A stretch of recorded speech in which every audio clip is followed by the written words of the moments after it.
Welkom terug bij Henkies Papiamento. Vandaag ga ik het woord na behandelen. Na is een veelgebruikte voortzetsel in het Papiaments. Na. Na betekent op, in, te, bij of aan. Nu ga ik je laten zien hoe je na kan gebruiken op verschillende manieren.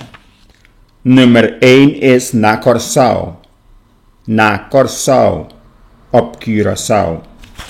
Nummer 2 is na Afrika. Na Afrika, in Afrika. Nummer 3 is na Ingles. Na Ingles, in het Engels. Nummer 4 is na Bonaire. Na Bonaire, te Bonaire. Nummer 5 is na Besianan.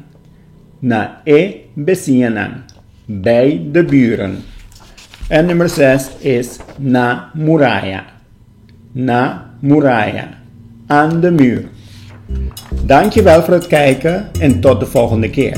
Vergeet niet te abonneren op het kanaal en like de video. Ayo!